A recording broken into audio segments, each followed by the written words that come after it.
O Caminho a Cristo, capítulo 13. Regozijo no Senhor. Os filhos de Deus são chamados a ser representantes de Cristo, manifestando a bondade e a misericórdia do Senhor. Como Cristo nos revelou a nós o verdadeiro caráter do Pai, assim temos de manifestar Cristo ao mundo, o qual lhe desconhece o terno e compassivo amor. Assim como tu me enviaste ao mundo, disse Jesus, também eu os enviei ao mundo, para que o mundo creia que tu me enviaste. João 17, 18 e 21. Eu neles e tu em mim, para que o mundo conheça que tu me enviaste a mim. João 17, 23.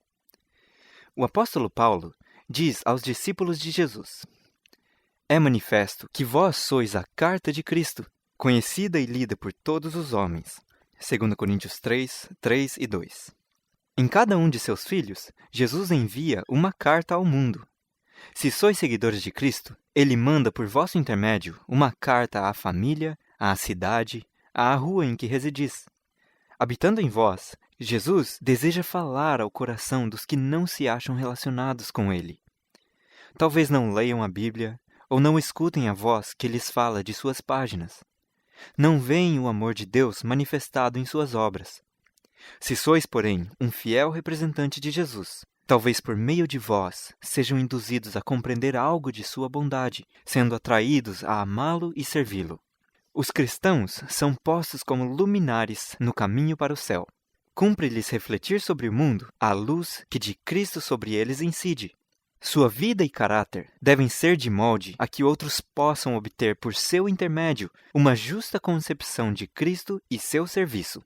Se representamos a Cristo, faremos com que seu serviço apareça atrativo, como na realidade o é. Cristãos que acumulam sombras e tristezas em sua alma, que murmuram e se queixam, estão dando aos outros uma falsa ideia de Deus e da vida cristã. Dão a impressão de que Deus não se compraz em que seus filhos sejam felizes, dando assim um falso testemunho de nosso Pai Celestial. Satanás exulta quando pode levar os filhos de Deus à incredulidade e ao desalento. Deleita-se em ver-nos desconfiando de Deus, duvidando de sua boa vontade e poder de salvar-nos. Apraz-lhe fazer-nos pensar que as providências do Senhor visam a prejudicar-nos. É a obra de Satanás representar o Senhor como falto de compaixão e piedade. Deturpa a verdade a seu respeito. Enche a imaginação de ideias errôneas relativamente a Deus. E em vez de fixarmos a mente na verdade quanto a nosso Pai Celeste, muitas vezes a demoramos nas falsidades de Satanás e desonramos a Deus desconfiando dele e contra ele murmurando. Satanás busca sempre tornar a vida religiosa sombria. Deseja que se nos afigure trabalhosa e difícil. E quando o crente, em sua vida, faz aparecer sua religião sob esse aspecto, está, por sua incredulidade, confirmando a mentira de Satanás. Muitos, através da estrada da vida, pensam demasiado em seus erros e faltas e decepções, ficando com o coração cheio de amargura e desalento. Durante minha estada na Europa, certa irmã que assim fazia, achando-se profundamente acabrunhada, escreveu-me pedindo uma palavra de animação. Na noite seguinte à leitura de sua carta, sonhei que me achava num jardim, e alguém que parecia o dono do mesmo ia me conduzindo por ele. Eu apanhava as flores e fruía-lhes o aroma, quando essa irmã, que ia a meu lado, me chamou a atenção para alguns feios cardos que lhe embaraçavam o caminho. Ali estava ela, lamentando-se e afligindo-se. Não andava pelo caminho em seguimento do guia, mas ia por entre os espinhos e cardos. Oh, lamentava ela, que pena que este belo jardim esteja assim tão feio por causa dos espinhos. Então o guia disse: Não te importes com os espinhos, pois só te podem magoar. Colhe as rosas, os lírios e os cravos. Acaso não tendes tido quadros luminosos em vossa vida? Não haveis experimentado preciosos momentos em que vosso coração pulsou de alegria à influência do Espírito de Deus? Volvendo o olhar aos capítulos de vossa passada existência, não encontrais algumas páginas aprazíveis? Acaso as promessas de Deus, quais flores fragrantes, não crescem a cada passo na vereda que trilhais? E não permitireis que sua beleza e suavidade vos encham de alegria o coração? Os cardos e espinhos não servirão senão para vos ferir e magoar. E se os não colheis senão a eles, apresentando-os aos demais, não estáis vós sobre desdenhar a bondade de Deus, impedindo que os que vos rodeiam palmilhem a vereda da vida? Não é sábio juntar todas as penosas recordações da vida passada, injustiças e decepções, e falar tanto sobre elas e lamentá-las tanto, que nos sintamos esmagados pelo desânimo. Uma alma desalentada acha-se rodeada de trevas, excluindo a luz de Deus de si própria e lançando sombras sobre o caminho dos outros. Graças a Deus pelos quadros luminosos que nos tem apresentado. Enfeixemos todas as benditas promessas de seu amor, a fim de sobre elas poder deter continuamente o olhar. O Filho de Deus, deixando o trono do Pai, revestindo sua divindade com a natureza humana, a fim de vir e resgatar o homem do poder de Satanás. O triunfo que obteve em nosso favor, abrindo ao homem a porta do céu, revelando aos olhos humanos a câmara onde a divindade manifesta sua glória. A raça caída, erguida do abismo da ruína em que o pecado a submergira, e novamente posta em ligação com o infinito Deus, e depois de resistir à divina prova, mediante a fé em seu Redentor, revestida da justiça de Cristo e exaltada a seu trono, eis os quadros que o Senhor deseja que contemplemos. Quando nos inclinamos a duvidar do amor de Deus, a desconfiar de suas promessas, nós o desonramos e ofendemos a seu Santo Espírito. Quais seriam os sentimentos de uma mãe, cujos filhos estivessem sempre a se queixar dela, como se ela os não quisesse ver felizes, quando o esforço de toda a sua existência era o seu bem-estar e proporcionar-lhes conforto? Suponhamos que duvidassem de seu amor. Isso lhe havia por certo de partir o coração. Como se sentiria qualquer pai se os filhos procedessem de tal maneira para com ele? E como nos há de considerar nosso Pai Celeste quando duvidamos do amor que nos tem, esse amor que o levou a dar seu Filho unigênito, a fim de que pudéssemos viver? Escreve o apóstolo: aquele que nem mesmo a seu próprio Filho poupou, antes o entregou por todos nós, como nos não dará também com ele todas as coisas? Romanos 8:32. Todavia, quantos, por ações, se não por palavras, estão dizendo: o Senhor não diz isto quanto a mim. Talvez ame a outros, mas a mim não. Tudo isso prejudica a vossa própria alma, pois toda palavra de dúvida, por vós proferida, é um convite às tentações de Satanás. Isso robustecerá em vós a tendência para duvidar, afastando os anjos ministradores. Quando sois tentados por Satanás, não deixeis escapar nenhuma palavra de dúvida, nenhuma palavra sombria. Se preferirdes abrir a porta às suas sugestões, a mente se vos encherá de desconfiança e questões rebeldes. Se externardes vossos sentimentos, toda a dúvida que manifestardes não somente terá sua reação sobre vós mesmos, mas será uma semente que germinará e dará fruto na vida dos outros, e talvez se torne impossível destruir a influência de vossas palavras. Possivelmente vos recobrareis dos assaltos do tentador e de seus ardis, mas outros, que hajam sido dominados por vossa influência, talvez não se possam libertar das dúvidas que lhes sugeristes.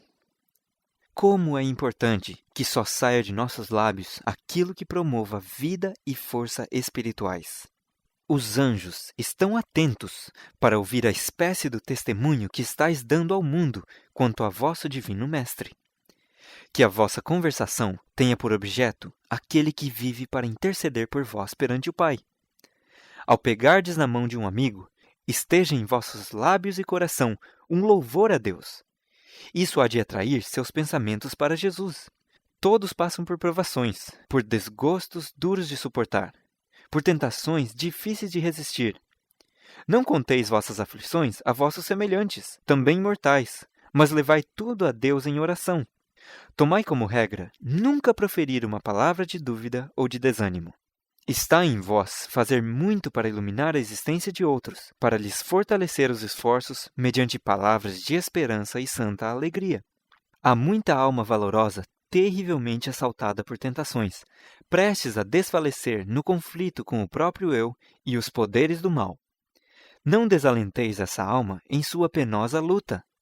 Animai-a com palavras de valor e esperança, que a incitem a perseverar no caminho. Assim, irradiará por meio de vós a luz de Cristo, nenhum de nós vive para si. Romanos 14:7. Pela influência que inconscientemente exercemos, outros se podem animar e fortalecer, ou ficar desanimados e alienados de Cristo e da verdade. Muitos há que possuem uma errônea ideia da vida e do caráter de Cristo. Pensam que ele era destituído de calor e animação, que era sério, áspero, melancólico. Em muitos casos, toda a experiência religiosa recebe dessa maneira de ver um sombrio colorido. Disse muitas vezes que Jesus chorou, mas jamais foi visto a sorrir. Nosso Salvador foi efetivamente um varão de dores, experimentado nos trabalhos, pois abria o coração a todos os sofrimentos humanos. Mas, se bem que sua vida fosse cheia de abnegação e sombreada por dores e cuidados, seu espírito não se abatia. Sua fisionomia não apresentava a expressão do desgosto ou do descontentamento, mas sempre de inalterável serenidade. Seu coração era uma fonte de vida, e onde quer que fosse, levava descanso e paz, contentamento e alegria.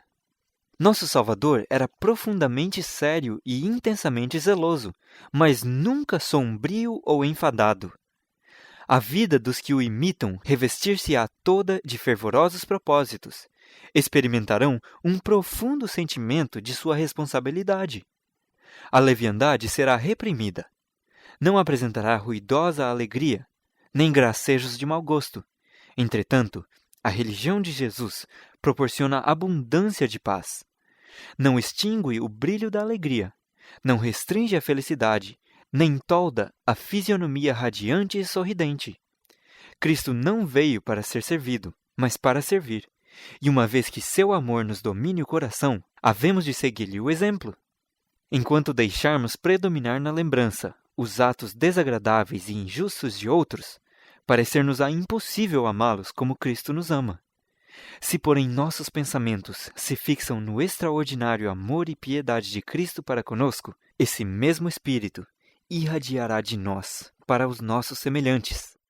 Cumpre-nos amar e respeitar uns aos outros, não obstante as faltas e imperfeições que não podemos, malgrado nosso, deixar de notar neles. Necessitamos cultivar a humildade e a desconfiança de nós mesmos, bem como paciente benevolência para com as faltas do próximo. Isso destruirá em nós todo o mesquinho egoísmo, tornando-nos magnânimos e generosos. Diz o salmista: confia no Senhor e faze o bem. Habitarás na terra e verdadeiramente serás alimentado. Salmos 37:3. Confia no Senhor. Cada dia tem suas preocupações, seus cuidados e perplexidades. E ao encontrar-nos uns com os outros, como nos sentimos inclinados a falar de nossas dificuldades e provações. Damos lugar a tantas aflições emprestadas, condescendemos com tantos temores, damos expressão a um tal fardo de ansiedades que se poderia supor que não possuímos um Salvador compassivo e amante, pronto a ouvir todas as nossas petições e a ser-nos um auxílio bem presente em todas as necessidades. Pessoas há que andam sempre em temor e buscando aflições. Cercam-nas dia a dia as provas do amor de Deus. Desfrutam diariamente as liberdades de sua providência. Não atentam, entretanto, para as bênçãos presentes. Sua mente ocupa-se continuamente com alguma coisa desagradável, cuja ocorrência receiam, ou então é qualquer coisa real que, embora pequenina, as torna cegas aos muitos motivos que têm para serem agradecidas. As dificuldades que enfrentam, em vez de as impelir para Deus, única fonte de auxílio que possuem, separam-nas dele, pois suscitam desassossego e queixumes. Acaso fazemos bem em ser assim incrédulos? Por que havíamos de ser ingratos e desconfiados? Jesus é nosso amigo. Todo o céu se acha interessado em nosso bem-estar. Não devemos permitir que as perplexidades e cuidados diários nos aflijam a mente e nos turbem o semblante. Se assim fazemos, havemos de ter sempre algum motivo para amofinações e aborrecimentos. Não devemos dar lugar a uma solicitude que não serve senão para atribular-nos e consumir-nos, sem nos ajudar a sofrer nossas provas. Talvez nos sobrevenham perplexidades nos negócios, as perspectivas se tornem cada vez mais sombrias, estejais ameaçados de uma perda. Não vos desanimeis, entretanto.